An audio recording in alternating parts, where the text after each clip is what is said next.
문재인 정부 이제 임기 후반에 접어들었습니다. 임기 초반 역대 대통령 가운데 가장 높은 지지율을 보이기도 했는데요. 지금은 하락세를 면치 못하고 있습니다. 문재인 정부 전반기 패널들의 평가는 어떨지 한번 들어보겠습니다. 오늘 문재인 대통령 임기 후반기 시작을 맞아서 수석보좌관 회의 가진 자리에서 지난 2년 반은 넘어서야 할 과거를 극복하고 새로운 미래로 나아가는 전환의 시간이었다면서 임기 전반기에 씨를 뿌리고 싹을 키웠다면 후반기는 꽃을 피우고 열매를 맺어야 성공을 말할 수 있을 것이라고 말했습니다. 특히 남은 절반 임기는 국민의 격려와 질책에 귀를 기울이겠다라고 강조했습니다. 자, 후반기 시작하는 그런 날 수석보좌관 회의를 통해서 뜻을 밝혔는데 어제는 5당 대표와 함께 저녁 식사를 함께 했습니다.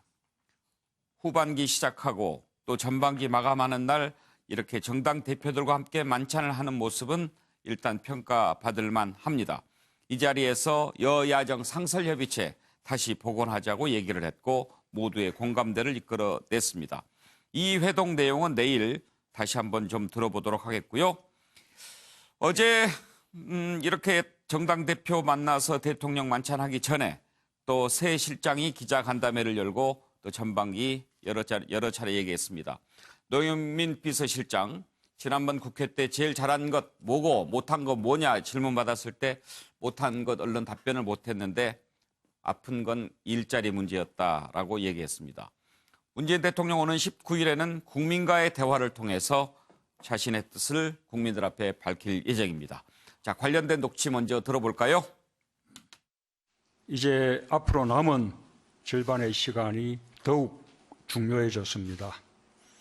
임기 전반기에 씨를 뿌리고 싹을 키웠다면 임기 후반기에는 꽃을 피우고 열매를 맺어야만 문재인 정부의 성공을 말할 수 있을 것입니다.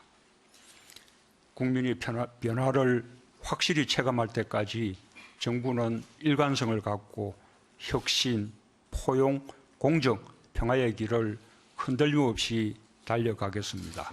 앞으로 2년 반 국민들에게나 국가적으로 대단히 중대한 시기입니다. 임기 후반기를 맞이하는 저와 정부의 각오와 다짐이 더욱 굳고 새로울 수밖에 없습니다. 국민이 바라는 진정한 변화를 만들어내겠습니다. 국민과 시대가 요구하는 대통령의 소임을 최선을 다해 완수하겠습니다. 지난 2년 반 문재인 정부 집권 전반기가 대한민국의 틀을 바꾸는 전환의 시기였다면 남은 2년 반 문재인 정부의 후반기는 전환의 힘을 토대로 새로운 대한민국을 향해 도약하는 시기가 될 것입니다. 문재인 정부의 정책이 밥 먹고 공부하고 아이 키우고 일하는 국민의 일상을 실질적으로 바꾸어내는데 최선을 다하겠습니다. 한반도 평화 프로세스를 중단 없이 추진해 나가겠습니다.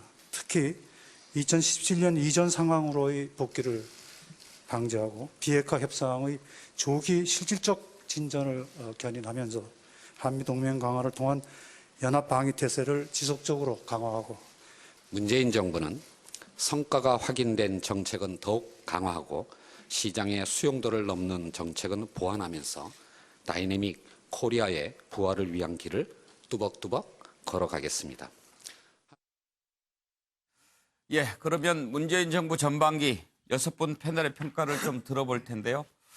이쪽은 제가 별로 걱정이 안 되는데 이쪽은 잘한 게 하나도 없다 이렇게 적지 않을까 우려가 됩니다만 잘한 것 있으면 잘한 것, 못했다고 생각하는 거 있으면 적어주시고 그래도 정말 잘한 것 없다 그러면 뭐 제가 어쩔 수 없죠. 뭐.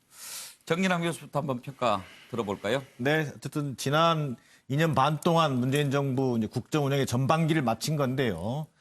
지난 9년 동안 이명박 전 대통령 또 박근혜 전 대통령 시절에 소위 야권, 보수 야권이 집권하고 있던 시절의 어떤 적폐 이런 것들을 좀 짧은 기간 동안에 적폐청산을 통해서 새로운 어떤 제도를 만들어내고 개혁을 해내고 예. 이런 어떤 숨없는 과정이 있었죠. 그리고 이런 것들은 좀 높게 평가할 수 있을 것 같고요. 또 하나는 한반도 평화 프로세스. 더 이상 돌이킬 수 없는 어떤 남북 관계를 만들었다는 점에서는 물론 지금 최근에 주춤하고 있습니다만 하나의 진전은 평가할 필요가 있겠다. 예. 자, 그럼에도 불구하고 역시 이른바 참담한 경제 성적표는 사실 변명하기 좀 어려운 것 같다. 이를테면 경제 성장률, 빈부 격차, 일자리 정부의 어떤 그 모토에 어울리는 만큼의 과연 경제 성적표를 우리가 지금 보여줬던 것인지 예. 이 부분에 대해서는 남은 임기 후반에도 이른바 경제 활성화에 국정의 모든 것을 올인한다는 자세로 해야 된다는 것을 또한 방향을 가르쳐주고 있다. 저는 이렇게 보여집니다. 예.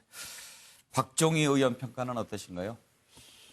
글쎄 2달 반 동안 조국 사태로 나라가 그냥 들끓었는데 그때도 인선과 반성에 대한 아무도 사과도 없었죠. 근데 임기 2년 반을 거치면서 이 자화자찬만 늘어나는 거 보면서 참 문재인 정부는 대책이 없구나 이런 생각이 듭니다.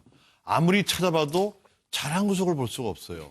이 한 번도 경험하지 못한 나라를 만든다고 하더니 정말 상상도 하기 싫은 끔찍한 나라를 만들었어요. 총체적 난국입니다. 이 반성과 새 출발로 시작해야 될 임기 반환점을 자화자찬을 늘어놓고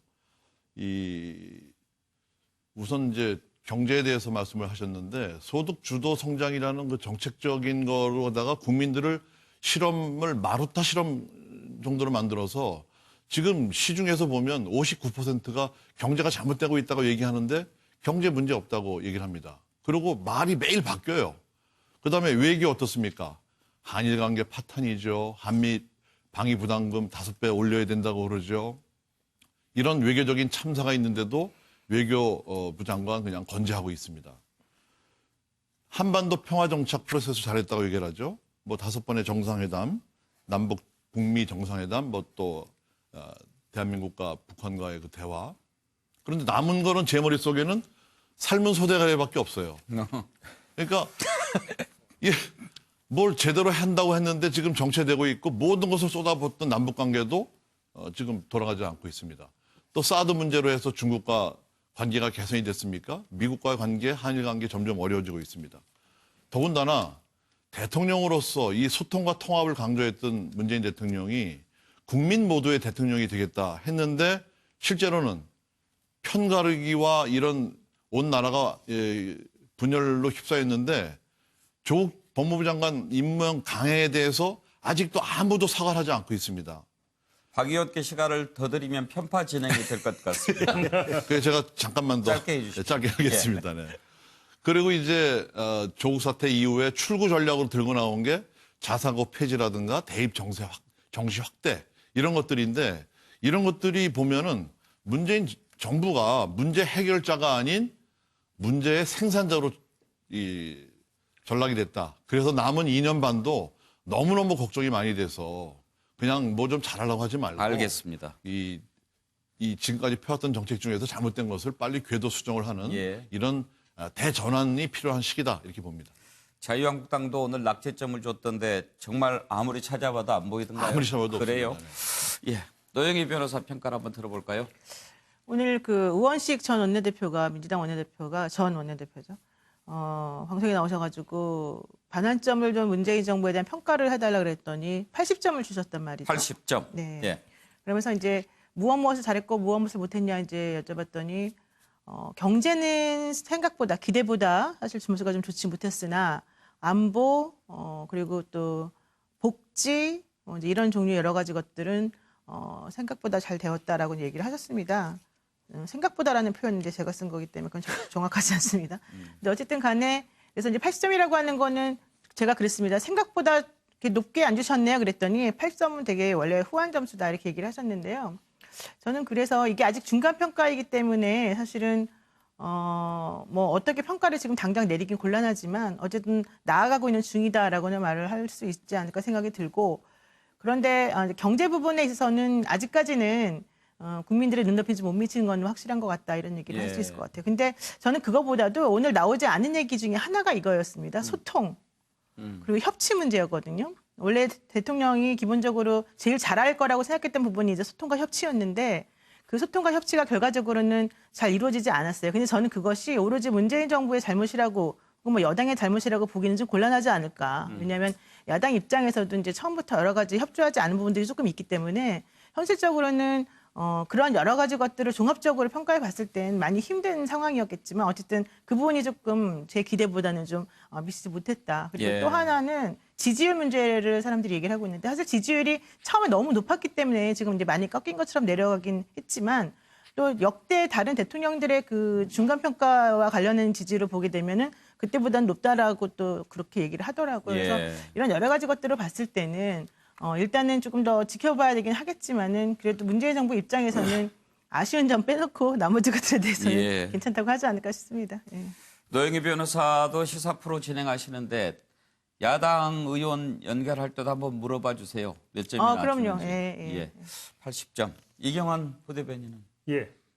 저는 그 문재인 대통령이 했던 이야기를 그대로 한번 써봤습니다. 혁신, 포용, 공정, 평화의 예. 길을 흔들림 없이 달려갈 것이다. 저는 이것이 이 순서가 본인들이 가장 크게 잘못한 것을부터 덜 잘못된 순서로 그대로 이야기인 거라 보여지거든요. 왜냐하면 자신들이 반성 속에서 나오는 이야기니까. 혁신이 그동안 본인들은 혁신하고 싶었지만 가장 못한 것이 혁신이다. 그다음 포용을 하고 싶었지만 포용을 못한 것이 상대적으로 덜 잘못했지만 그다음 순서가 포용이고 공정을 하고 싶었지만 상대적으로 공정을 못했고 그래서 앞으로 더 잘하겠다는 뜻이고요. 최종적으로 평화의 길로 나가겠다는 것도 본인들은 평화의 길을 가장 열심히 잘하려고 했지만 상대적으로는 조금 성과했지만 상대적으로 덜 잘못했지만 결국 앞으로 나가야 된다고 생각을 한다면 여전히 잘못한 것이다. 라고 인정하는 것이라 저는 생각을 해요. 예. 혁신이라고 하는 것 자체가 조금 전에 많은 이야기 했지만 일단 경제 분야다. 말은 소득 주도 성장이라고 했지만 성장과 관련해서 혁신 성장 같이 한다고 했지만 과연 혁신이 있었는가? 오로지 분배 외에는 다른 혁신은 없었다. 따라서 경제가 이렇게 어려워졌다. 이 부분에 대해서 가장 정확하게 인정을 해야 그다음 진짜 실제적인 혁신이 있을 텐데요. 실제로 중요한 문제는 말은 이제 와서는 소득 주도 성장을 말을 내뱉지는 않으면서 실질적으로는 소득 주도 성장이 계속 이루어질 것 같은 예. 그런 말을 하면서 자신들의 정책이 그 잘못된 것이 아니다라고 주장하는 듯한 그런 인식, 저는 그게 문제라고 생각합니다. 예. 실제로 잘못됐다고 생각하면 진짜 잘못되어졌기 때문에 이거는 폐기하고 앞으로 혁신 성장으로 나아가겠다 이렇게 얘기를 하는 것이 아니라 소득 주도 성장을 폐기하지 않으면서 그것은 여전히 유효하다고 하면서 혁신 성장을 내세우는 것, 이거야말로 진짜 큰 문제라고 생각을 해요. 그리고 실제로 포용 부분에 관련해서는 조금 전에 노영희 변호사도 얘기했지만 포용, 약자에 대한 포용이지만 야당도 포용을 해야죠. 협치, 소통을 반드시 해야 된다. 본인이 처음에 대통령이 됐을 때 공약이 바로 적폐청산과 협치를 두 개를 동시에 이야기를 했거든요. 근데 과연 적폐청산만 있었지 협치가 있었느냐? 협치가 없었습니다. 비록 야당도 책임있다 그러지만 결국 국정의 최종 책임자는 여당일 수밖에 없고 대통령일 수밖에 없기 때문에 책임은 책임적으로 대통령이 져야 된다 이렇게 볼 수밖에 없는 거고요. 공정은 뭐 두말할 필요도 없이 조국 사태로 벌어진 것이고 평화의 길은 비록 뭐 핵폭탄이 날아오르진 않았으니까 평화의 길을 갔다고는 볼 수는 있습니다. 그렇지만 일시적으로 좋아지려고 했다가 결국은 다시 미사일이 돌아오지 않았습니까? 아직까지 관은 과정에 있지만 과연 북한이 어떤 새로운 길을 갈 것인가 그 부분에 대해서 회의적이기 때문에 예. 결국 아직 더 가야 될 길이 많이 남아있다라고 볼 수밖에 없을 것 같아요. 예, 두 분 다 아주 가혹한 평가를 하셨네요. 양문석 이사장의 방패가 필요한 것 같습니다. 뭐 방패가 필요할 상황이 아닌 것 같습니다. 어쨌든 문재인 정부가 성공한 정부로서 가기 위해서는 저러한 비판에 대해서 이제는 교묘하게 들어야 되는 이제 시점이 온 것 같습니다.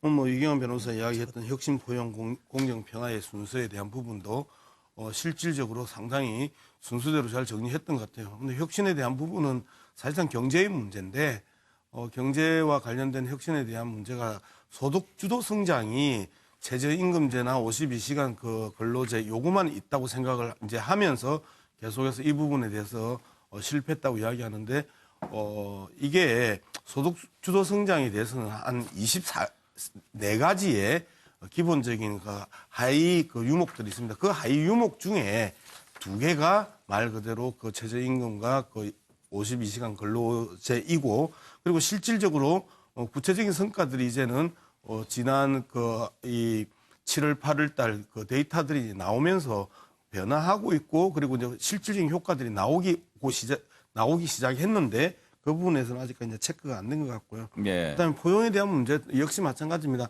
약자에 대한 포용이라는 부분에 있어서는 복지 정책을 가장 잘했다는 평가들을 가장 많이 받고 있고 그리고 현장에서 뛰어다니다 보면 저소득층에 대한 아주 촘촘한 이제 그 사회 안전망 네트워크들이 짜여지고 있고 많이 짜여졌습니다. 그래서 이러한 부분에 대해서는 복지 정책에 대해서는 충분히 평가해 줄 만하다. 그런데 야당과의 그 관계 문제는 또 지적을 이경환 변호사 했는데 뭐 충분히 지적받을 수 있는 부분이라고 생각합니다. 좀 더 적극적인 야당과의 관계들을 어제 저녁처럼 풀어갔으면 좋겠다는 부분이고 공정에 대한 문제 상당 부분 많이 해소되고 그리고 적폐청산의 핵심이 사회공정에 대한 부분이었고 사회적인 문제였거든요.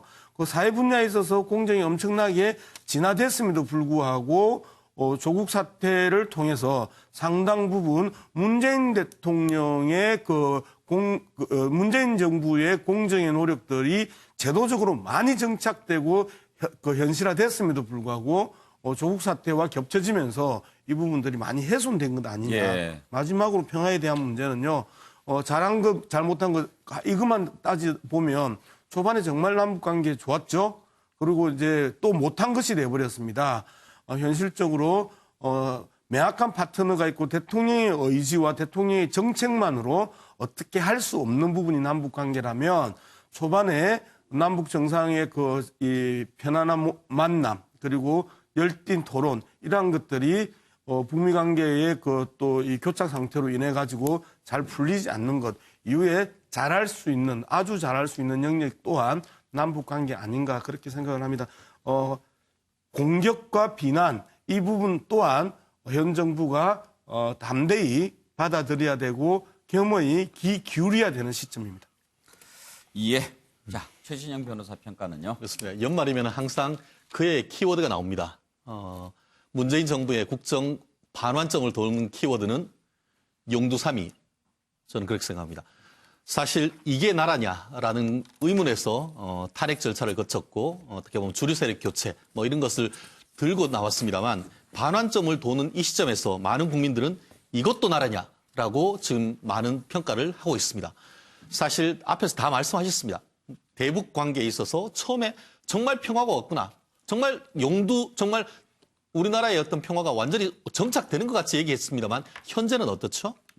결국 최근에 있어서 이제 그 탈북자에 대해서 갑자기 북송했는 그 문제에서부터 관련 대일 관계, 대북 관계, 대미 관계 이 모든 것들이 대북 관계에 이른바 올인하는 정책 속에서 굉장히 많이 꼬여 있었다. 지금까지 이런 외교는 없었다라고 얘기하는 비판을 듣고 있고 경제 측면에서는 다들 얘기했지만 소득주도 성장이라고 했지만 최근 문재인 대통령의 언급에서조차 그와 같은 얘기가 있지 않고 있습니다.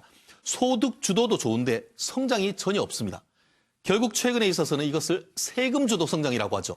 그나마 근데 퍼주려고 하는데 세금이 이제 거치지가 않는데요.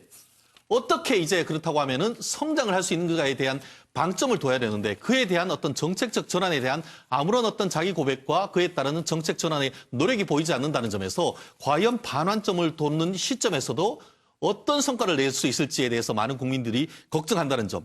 마지막으로 사회와 관련해 가지고는 정말 공정에 관한 이슈와 관련해서 조국 전 법무부 장관이 던진 우리나라의 어떤 통합을 저해한 것을 넘어 나라를 반쪽으로 나누는 이 부분에 대한 어떤 고백 내지는 그에 대한 어떤 탕평책을 통한 인재 양성 이런 부분이 있어야 되는데 그런 부분에 대해서도 진정성을 보이지 않는다는 점에서 과연 하반기를 어떻게 시작을 할 수 있을지 정말 걱정이 되는데요. 그나마 이 부분에 있어서 문재인 정부가 소통, 협치라는 얘기를 던져줬기 때문에 아까 말씀하신 것처럼 드린 것처럼 용두 처음 시작할 때는 용이었지 않습니까? 하반기에 대해서도 정말 용으로 시작해서 용으로 끝날 수 있기를 정말 기대를 해봅니다. 예, 노영희 변호사 어떤 말씀? 우리 최 변호사님 진짜 박하게 점수를 주시는 것 같은데 저는 그냥 경제에 관해서 잠깐만 제가 짧은 얘기를 하고 싶습니다. 경제라고 하는 게 짧은 시간에 단견을 봐가지고는 사실 평가하기가 매우 어려운 부분이 아닐까 생각이 들고요. 특히 지금 우리나라를 포함한 수많은 나라들이 막 앞으로 나아가는 진전하고 전진하는 그런 시대가 아니거든요. 그렇다라고 한다면은 국제 경제라든가 여러 가지 것들을 다 고려해서 종합적인 평가를 내리는 게 좀 합리적인 게 아닌가 생각이 들고 물론 지금 그 문재인 정부가 기본적으로 우리가 기대했던 것보다는 경제적인 성적표가 그렇게 썩 좋아 보이지는 않지만 저는 그게 그 정부의 잘못만으로 우리가 치부하기는 조금 부족한 부분이 있지 않을까 생각이 듭니다. 그래서 이런 여러 가지 것들은 좀 전체적으로 그림을 크게 보고서 시야를 넓게 보고서 조금 판단하는 게 맞을 것 같고 지금 당장 평가하기보다는 조금 더 이렇게 멀리 떨어져서 좀 지나서 평가할 수 있는 방법이 좀 필요하지 않을까. 그리고 전체적으로 세계 경제 흐름을 좀 맞춰봐야 되는 게 아닌가 생각이 듭니다. 예, 박 의원. 좀 더 지나가면 더 골병드는 수밖에 없다고 저는 생각하고요. 경제 문제에 있어서 국제 경기가 좋았던 2, 3년 전에도 다른 나라 성장률보다 이 문재인 정부 들어서 성장률이 많이 떨어졌습니다. 그리고 지금 재정 고관이 자꾸 비고 있는데 이것을 아무 문제가 없다고 하는 이런 문제들 뭐 그 부분에 대해서는 뭐 국민들이 다 체감하고 있는데요. 제가 그 여당 잘하는 거 딱 찾았어요. 쇼 잘하고 예. 말 앞서는 거 잘하고 예. 그다음에 잊어버리는 거 잘하고 예. 그다음에 됐습니다. 야당복 예. 입고 제가 또 찾았다고 그거를. 예. 자, 6분 패널로부터 문재인 정부 전반기 평가 들어봤는데요. 6분 역시 생각이 많이 다른 것 같군요. 죄송한데 한 가지만 좀 이야기하면 안 되겠습니까? 예.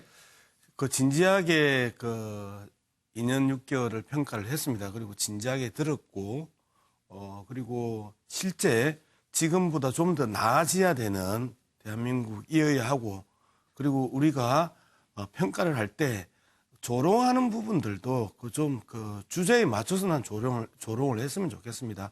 실제 국민들 많이 힘들어하고 현장에서 그 고통스러워하는 부분들 현장에서 느끼는데 뭐 쇼 잘하고 뭐 잘 잊어버리고 이런 식으로 2년 6개월을 평가할 때에 좀 진정성과 진지함은 좀 유지하고 이후의 질문 과정에서는 조롱하고 멸시하는 부분들도 하나의 평가이겠지만 아쉽네요. 예.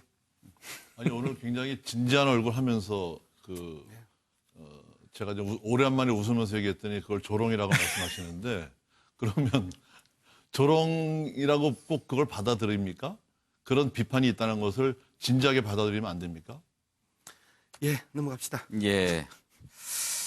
자, 6분이 잘한 점, 못한 점 평가하셨는데 대체로 아쉬운 부분으로 함께 꼽았던 부분은 소통, 협치 이런 부분이었습니다. 그런데요. 문재인 정부가 지난 지방선거 끝나고 나서 여야 전현직 의원 4명에게 입각을 제안했던 사실이 확인이 됐습니다. 여권 고위 관계자가 얘기한 건데요.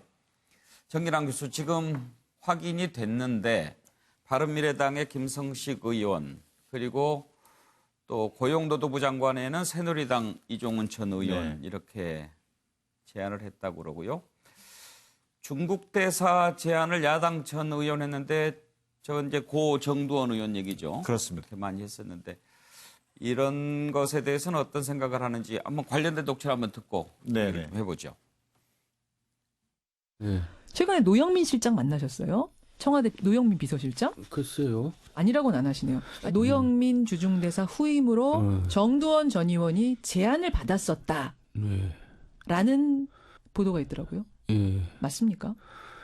그럴 때 쓰는 말이 있더라고요. NCND. 긍정도 안 하고 부정도 하지 않는다. 네. 나는 그런 말을 옛날에 이해를 잘 못했는데 이럴 때 쓰는 말이구나 그런 생각이 드네요.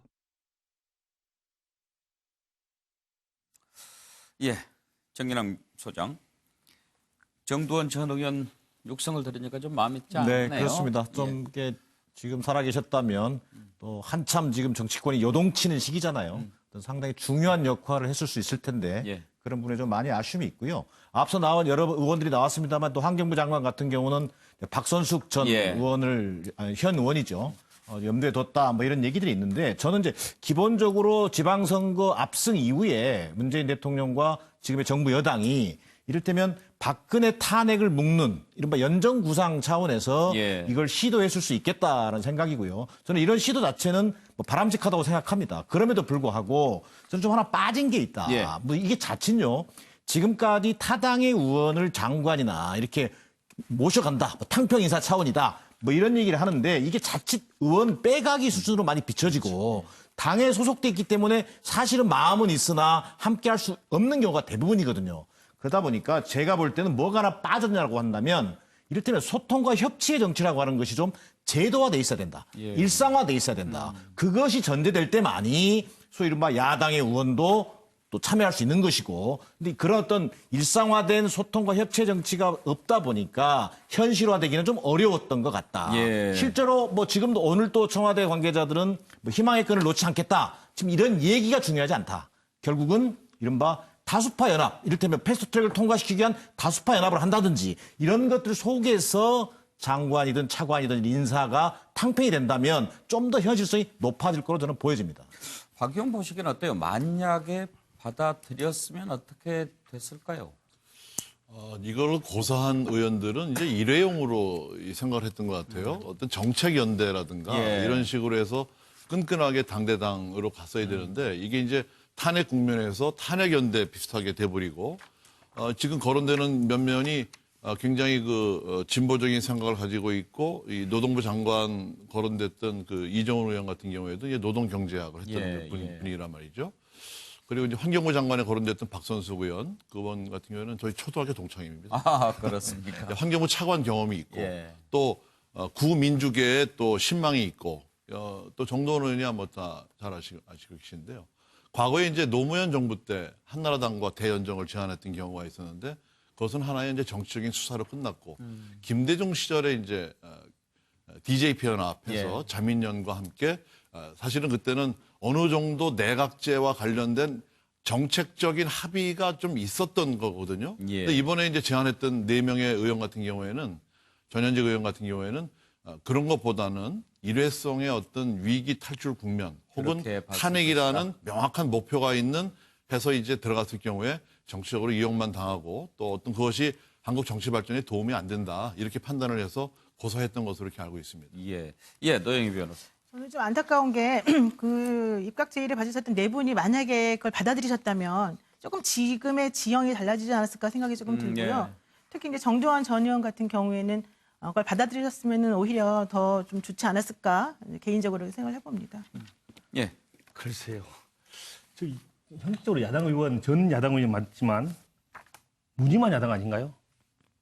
무늬만 야당. 실질적으로 야당 의원을 볼 수 있습니까? 제가 보기엔 저분들은 다 범여권 인사들이에요.